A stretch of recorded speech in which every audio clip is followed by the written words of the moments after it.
World Wide Web. So Cypher Sigma Toys here, and yes, it is another toy collection video. I think we're at 17 now, so yes, 17. Hopefully you're staying with it. I know it doesn't get many views, but hopefully the people who are watching are enjoying it. You know, please let me know your thoughts and feelings down below, or bash that subscribe button and, you know, support me. It always is appreciated.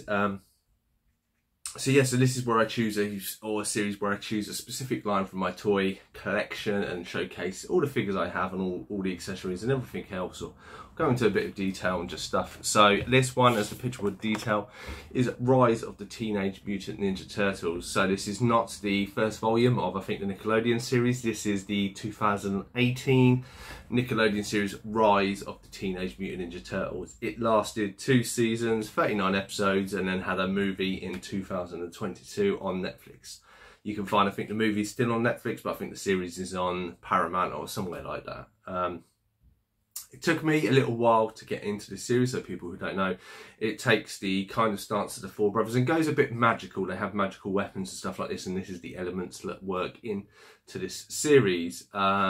It's a very interesting take. As I say, it takes you a little while to get into it. It's a different art style and stuff like this. A lot of people didn't like it. I wasn't the biggest fan at first. Watched the first few episodes and I absolutely adore the movie. The movie is an absolute great addition to the world of Teenage Mutant Ninja Turtles, let alone just to this series. It's a shame that that was where it ended. So I have most of the figures. They didn't release it. As it was only 2 series, they did release the figures, a few bad guys, a few additional characters, and then there was more planned, and obviously unfortunately that all got canned because of the series. It is what it is, but I shall get into it. So we'll turn the camera around and have a look now. So first up for this collection we have Leonardo. So as you can see, he has his normal sword and then he has his mystical sword that comes with him. Very translucent plastic, which was cool. They also include some kind of small vehicles or devices to get around, which were clear plastic as well. So Leonardo comes with a blue colour-coded skateboard. As you'll see from the normal Teenage Mutant Ninja Turtles, they've thrown some red marks into his face to kind of distinguish it up from the style. Obviously they have kind of different shaped shells as well, and obviously his kind of belt is a little bit new, but I think it was a really good design. Obviously he has 2 peg holes, so you can just pop the skateboard on. So there he is. Oh, sorry, let me hold him down here. So there you go. So that is Leonardo. So next up on the team is Donatello. So the brains of the alpha. Again, they've kept with the same intelligent motif. The only difference with this series is Leonardo is a bit more of a clown than it is, and Raphael leads the team. Or does lead the team for the series at least. Donatello is obviously the brains. He has obviously his staff with some power effects, his little binoculars that aren't removable, and then he has this jetpack that has this little hovercraft drone which he uses within the series, which is quite cool. I quite like the fact they were translucent. It makes them stand out. But that is Donatello.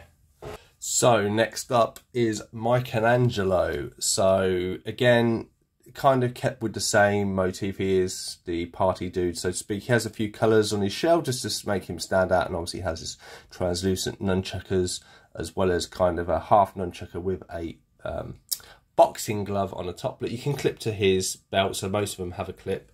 Again, like Leonardo, he has a skateboard. This one isn't translucent, it's just orange. Obviously everything is colour coded for the turtle.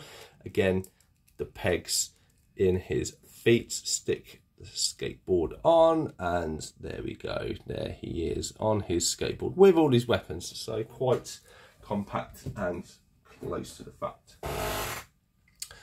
Next, and the final turtle is Raphael. So Raphael has been mixed up very much. He is kind of the more hard guy of the team. He is also the leader.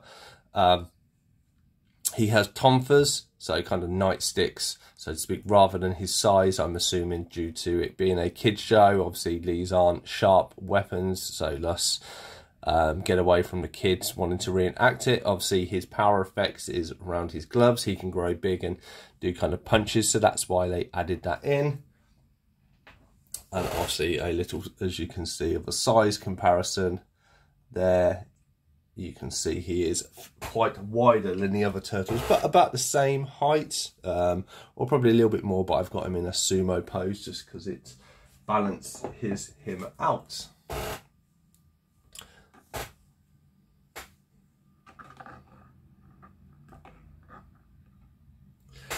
Next, obviously, we have April O'Neil, and she obviously has this spiritual cat that she follows around. She does come with a few weapons, but unfortunately, I didn't have them to hand. They were in a box somewhere. This is obviously the first iteration of April where she is not cast as Caucasian. Apologies, bad cut there. Yeah, this is the first April that obviously isn't Caucasian. She is a lady or girl of colour, which I did not mind. This is supposedly a bit more homage to the original comics, and that she was supposed to be a lady of colour in the very original comics, but obviously being black and white, that is really hard to kind of notice. I don't mind them mixing it up if it makes sense and not just doing it for the sake of doing it. And then the final guy for the good guys is obviously Master Splinter. A very different style to Splinter, but obviously kind of going forwards, they take away the serious role and make it a bit more kid-friendly. Again, I can understand that he is a bit of a... he is a martial art genius, but as I say, he is a bit of a lazy old man as well, which is a new kind of side of Splinter that we've never seen. Splinter very much back in the day was, you know, the wise old owl, whereas they've kind of gone a little bit more funny, I think, just to appeal to the kids, but obviously comes with a staff and a few little patterns. Still quite a good looking figure. So we move on to the villains. So this is Meat Sweat, a kind of really hyped up pig who's a chef. He, I think, was in one of the earlier episodes of the first series. I haven't seen it, also do apologise for that. Obviously has a kind of distorted arm. I did pick this up for a few quid at the last NEC of this year, so I know that there are little bits missing. Has quite a good articulation and quite a bulky character. So a fun little one we had there. So we then get to the Foot Clan. So this is the first kind of general or lieutenant that is seen in the very first episode. I quite like the face paint and how they use that as a Foot Clan kind of symbol with the staff. He is a nice looking character, not a lot of articulation, and due to his robe it limits how he stands, which can be a bit of a pain. But there we go. Obviously, also the lieutenant can create origami foot soldiers. So the lieutenant can create origami foot soldiers. So these are foot soldiers made of paper. So good army builders. They were quite hard to come by. So I have two. There's a little close up of one. They are, again, kind of with the Playmates one, they have some very fun angles. As you can see there, like their legs are in bent positions, which makes them a pain, and even the feet aren't straight. So it's always awkward to position these. To the final character, which I believe is voiced by John Cena. So this is him. So we get into the final toy or figure of this series. So this is Baron Draxum. He is voiced by John Cena. As you can see on his shoulders, he has Huggin and Munnin, which are two little creatures. Obviously, even though they're red-eyed, you do get these separately. So here they are. So these are kind of his little minion pets, kind of like the city psychics like they had back in the day. The figure also comes with two little waspy insect armbands, one with the wings down, one with the wings up. And that has been everything for my Rise of the Teenage Mutant Ninja Turtles series. Do you like this toy line, or did you like were you one of the odd ones that did like the TV series? Please let me know in the comments below. If you feel free, please like and subscribe to my channel. Otherwise, I've been Cypher Sigma Toys, and I shall see you in the next one.